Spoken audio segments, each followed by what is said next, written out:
Welcome sa Pinas Showbiz News ngayon.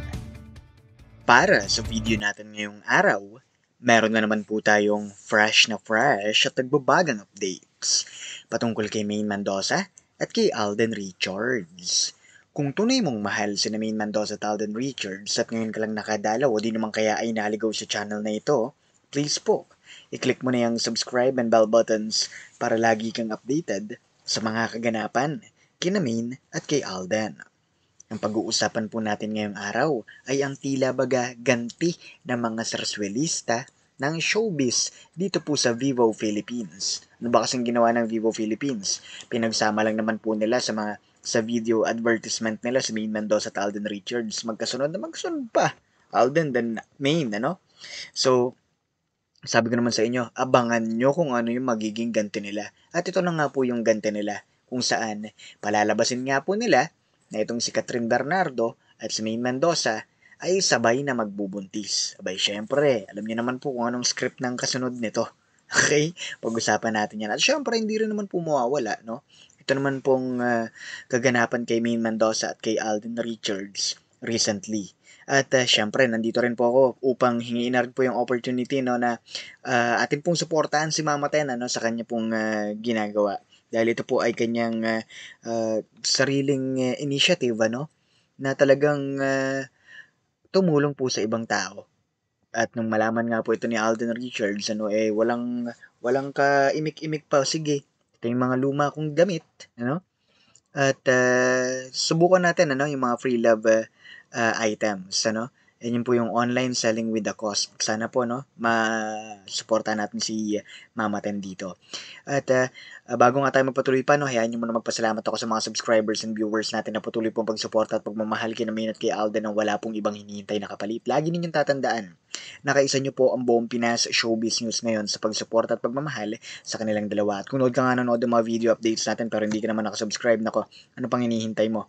I-click mo na yung subscribe and bell buttons ano, para lagi tayong updated. At bago nga tayo magpatuloy pa, no, naririto ang mga komentong napili ng aming team patungkol sa mga updates natin. Ito lamang. Unahin natin ang naging komento nitong si Miss Doris Latupan. Sabi niya rito, aminin man o hindi ng Vivo Philippines, malakas ang hatak ng Aldab sa sales nila. Kaya nga di nila basta-basta mabitawan ang couple. Of course, True-Blooded Aldab Nation lang naman ang number one customer pag ang mga endorsers ng product, not just Vivo, ay ang Fulkerson couple to show how we support them. And regardless of what will happen in return, happy pa rin tayo basta't magkasama sila in one project. Yan naman ang matagal na nating isinisigaw and wanting more na sanay na tayo na in every blessing of the couple laging may pangontra ang mga kampo ng Sarsuela. Mailigaw lang ang katotohanan na syempre pag magkasama silang dalawa, di nila mapigilan ang mga sweet gestures no sa mga the moves na yan. Lumalabas ang tunay nilang estado as the legit husband and wife, Mr. and Mrs. Fulkerson. Thanks, Mr. Pinas, and God bless Aldab forever. I agree with your statements po, no, Miss Doris Latupan, na talagang aminin man nila o hindi, sobrang lakas. Sobrang lakas po ng sales nitong si Maine at saka si Alden sa tuwing magkasama po sila. Okay? Lalong-lalo na po kapag, alam nyo yun, madalas yung paglabas nila sa one screen lang, no? Talagang ang lakas ng hatak niyan. Biglang palo ang mga sales nila. Para man po sa ikalawa natin komento, mula naman po ito kay, wala ho pangalan, ano? Nakalagay ho rito, Sir Pinas, ano? A good day po para sa lahat. Alam mo, share ano kahit anong sabihin, paulit-ulit na tanong ng iba no, ng lagi lang ng interviewer, wala namang naniniwala. The truth is takot sila sa Aldab. Gawin na lang nilang lahat ano manhid na ang fandom sa mga fake na yan. True, as a TVJ ano, sorry na wala ang pagiging faniwalain ko sa inyo no. May kasabihan nga na tumatanda ng paurong. Sad to say, real talk lang, ano? Yan lang, Sir Pinas, ano? Always waiting for your updates. God bless her and your loved ones. Nako, pasensya na ho, tayo'y nawala ng isang araw. Hindi po tayo nakapag-update ng isang araw ano dahil po may kaganapan po dito sa aking trabaho, nagkagulo. Anyways, ngayon po nandito na po tayo ulit ano. Happy New Year, hoping for the best for the fandom Aldab, never give up. Jasmine and Alden. Thank you so much po sa inyo. At para naman po sa ikatlo nating komento, ito naman po yung mula kay Miss Ellen Amorao. Sabi niya rito, "Good evening Mr. Pinas, buti naman at hindi na pinalitan ano ni Ansi, no? Si main as endorser, si Ann Curtis po yan tinutukoy niya rito. Si main as endorser ng Vivo. Bukod sa kinausap sila ni RJ na wag alisin si Meng, ano baka natakot din sa boycott ng ADN, ano? Ang kutob ko diyan it's either may ipagagawa sa kanilang pabor sa Sarsuela o baka after mag-top sales ulit ng Vivo dahil pagsasamahin si RJ at Meng ano in one screen, bigla na naman silang paghihiwalayin dahil kumita na ng Vivo. Diba? About naman kay Panot, lately ay nagpo-post ng pagtataksil. Baka palalabasin na nagtaksil si Meng dahil may mga nakikita daw ano na magkasama si RJ at saka si Meng. Kaya si Meng pa rin ang palalabasing masama for a graceful exit ni Panot sa Sarsuela. I'm sure hindi nila hahayaang umamin sa RJ dahil mapapahiya ang lahat ng involved sa Sarsuela. Thanks update, Mr. Pinas, stay healthy, and God bless. I like that theory. I really like that theory, ano? Sana nga yun yung mangyari, no, na ayaw na nilang ituloy pa, no, and they are really after na si May na lang ang palabasing masama. Okay? At si Panot, malinis ang konsensya, may malinis ang pangalan, ano, yun yung sinasabi nila dito. Well, hayaan natin sila. Hayaan natin silang gawin ng mga bagay na yan. Pero isa lang mapapangako ko, hindi ho natin nahayaan na balahurain po nila ang isang main Mendoza. At punta na nga tayo sa sentro ng ating mga updates, ano?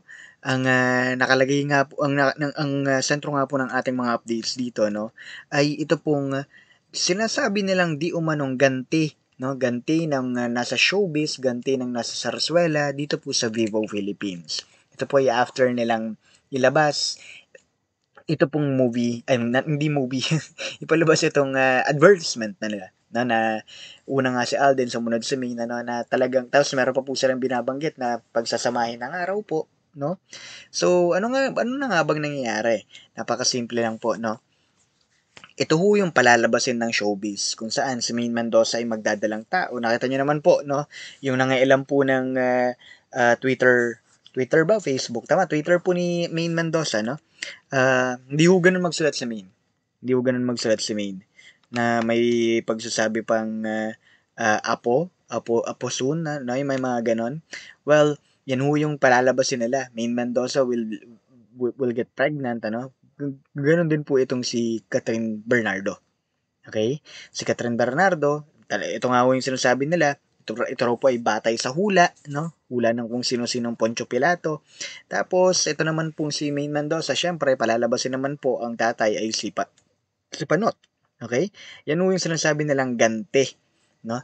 Gante nito pong Sarsuela at ng showbiz dito po sa pinalabas po ng Vivo Philippines. Well, hindi ko po alam. Alam naman ho natin na maraming dudangers sa paligid. Ano yung mga hindi alam kung saan maniniwala. Pero sa atin po, hindi na ho tayo affected dyan. Deadmatology nga yung sabi nila, di ba? At wag ho kayong mag-alala. Nandito ho tayo palagi sa tabi ni Mina at ni Alden para po sila po ay maprotektahan pa rin natin at masuportahan syempre. At nakita nyo naman po yung poster dyan ni Mama Ten. Mama Ten is promoting the online selling na ito no ng mga pre-love kasama nga po diyan ng mga damit din ni Alden Richards no para po sa pagtulong no sila po may target na tutulungan at yun nga po yung kanilang ginagawa. Minsan lang naman po maganito si Mama Ten ano pero sana masuportahan natin. Maganda naman po yung kanyang layunin. Habang si Main Mendoza naman po no hindi na po maintindihan. Meron pong Main Mendoza sa Singapore, meron pong Main Mendoza sa US, at ngayon meron naman pong Main Mendoza sa sa TV5. Kaya nga sabi nila, ano ba yan? Itinape ba yan? No? O recorded na ba yan? Pero bakit may nakalagay na live na naman? Well, ang masasabi ko lang po dito, napakahilig po nasa Itbulaga pa po yan, ano, ng Channel 7. Alam na ho natin yun. Naglalagay ho sila doon ng live kahit hindi naman po talaga sila live. 'Di ba? Nakakalungkot man pero yun at yun po yung realidad na nakikita at nakikita po ng mga fans, lalong-lalo na yung mga nakakaalam ng mga schedule nila ng taping, schedule nila ng live. Okay? Pero sana pinagmumulta yung ganun eh, yung hindi naman pala live pero naka-live ang nakalagay, 'di ba? So muli, ito po ang Pinas Showbiz News ngayon.